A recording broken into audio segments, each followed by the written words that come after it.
The following is a WorldNet special presentation. President Reagan and General Secretary Gorbachev's New Year's Day messages.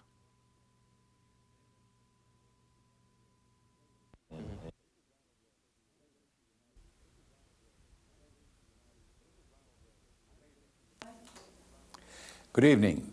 This is Ronald Reagan, President of the United States. I'm speaking to you, the peoples of the Soviet Union, on the occasion of the new year.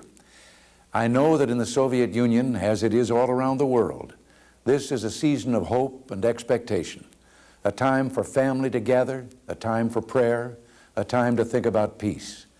That's true in America, too. At this time of year, Americans traveled across the country in their cars, by train, or by airplane to be together with their families. Many Americans, of course, came to the United States from other countries, and at this time of year, they look forward to hosting friends and family from their homelands. Most of us celebrate Christmas or Hanukkah, and as part of those celebrations, we go to church or synagogue, then gather around the family dinner table. After giving thanks for our blessings, we share a traditional holiday meal of goose, turkey, or roast beef and exchange gifts. On New Year's Eve, we gather again, and like you, we raise our glasses in a toast to the year to come, to our hopes for ourselves, for our families, and yes, for our nation and the world. This year, the future of the nation and the world is particularly on our minds.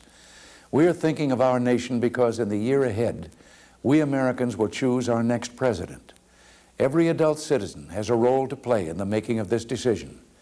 We will listen to what the candidates say, we will debate their views and our own, and in November, we will vote.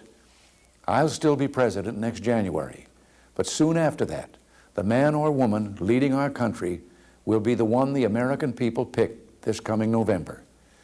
As I said, we Americans will also be thinking about the future of the world this year, for the same reasons that you will be thinking of it too. In a few months, General Secretary Gorbachev and I hope to meet once again, this time in Moscow. Last month in Washington, we signed the Intermediate Nuclear Forces Treaty, in which we agreed to eliminate an entire class of U.S. and Soviet nuclear weapons. It was a history-making step toward reducing the nuclear arms of both sides, but it was just a beginning. Now in Geneva, Soviet and American representatives are discussing a 50% reduction in strategic nuclear weapons. Perhaps we can have a treaty ready to sign by our meeting in spring. The world prays that we will. We on the American side are determined to try. You see, we have a vision of a world safe from the threat of nuclear war, and indeed all war. Such a world would have far fewer missiles and other weapons. Today, both America and the Soviet Union have an opportunity to develop a defensive shield against ballistic missiles, a defensive shield that will threaten no one. For the sake of a safer peace, I am committed to pursuing the possibility that technology offers. The General Secretary and I also anticipate continuing our talks about other issues of deep concern to our peoples. For example, the expansion of contact between our peoples and more information flowing across our borders. Expanding contacts and information will require decisions about life at home that will have an impact on relations abroad. This is also true in the area of human rights. As you know, we Americans are concerned about human rights, including freedoms of speech, press, worship, and travel.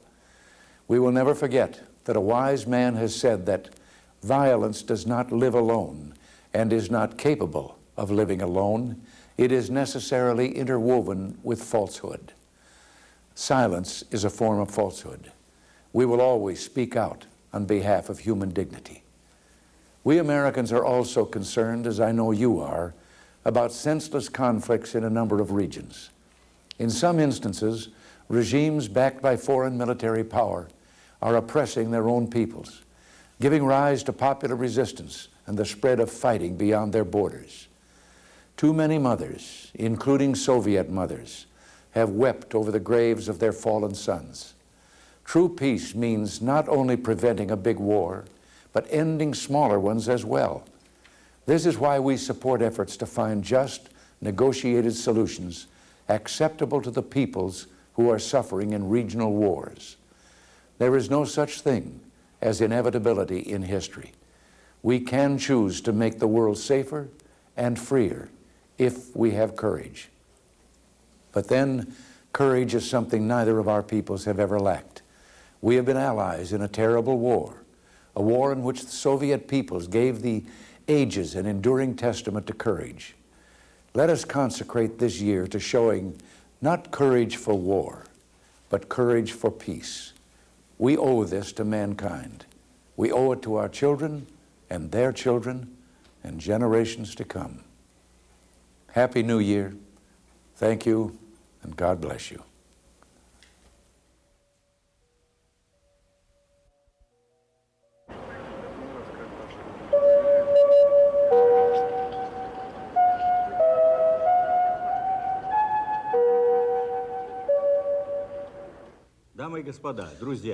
Ladies and gentlemen, friends, as we celebrate the new year, I am glad to address the citizens of the United States of America and to convey to you season's greetings and best wishes from all Soviet people. The 1st of January is a day when we take stock of the past year and try to look ahead into the coming year. The past year, 1987, ended with an event which can be regarded as a good omen.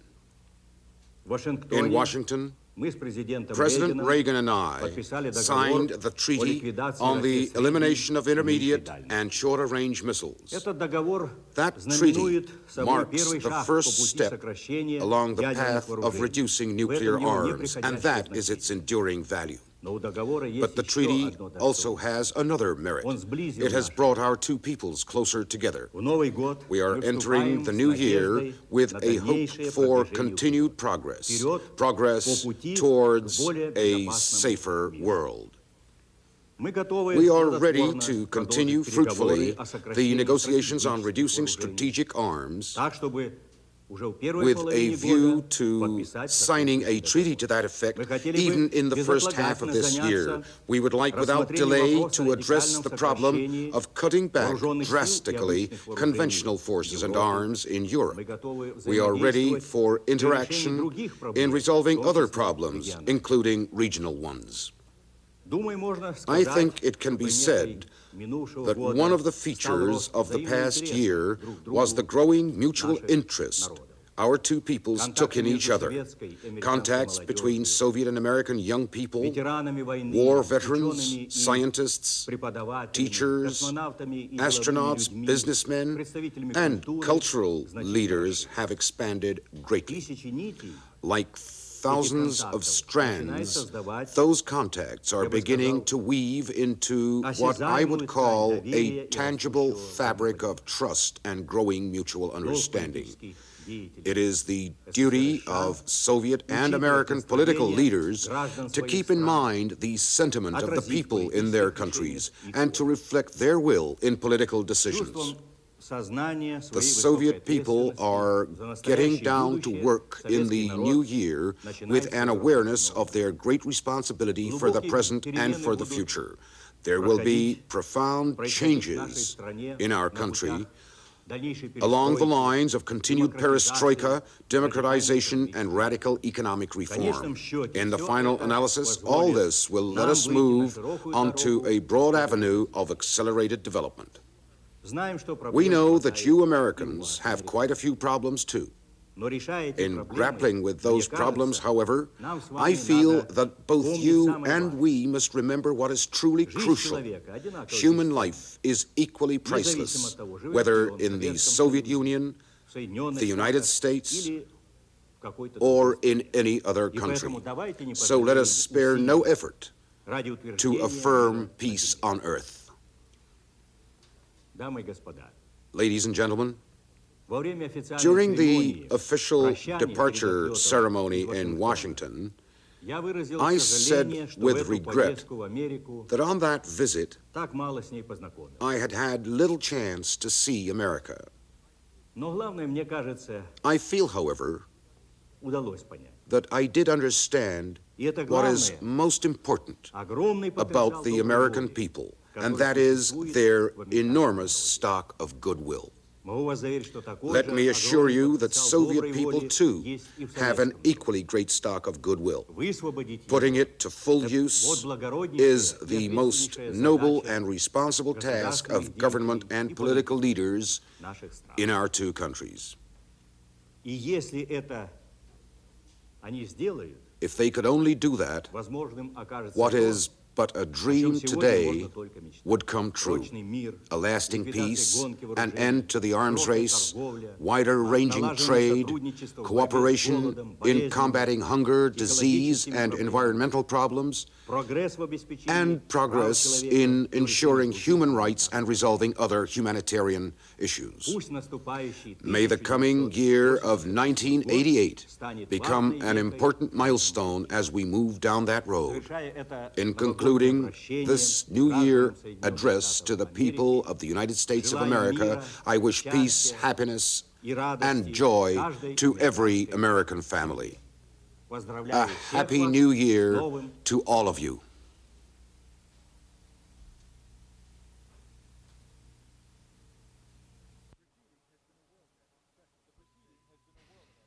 The preceding has been a WorldNet special presentation.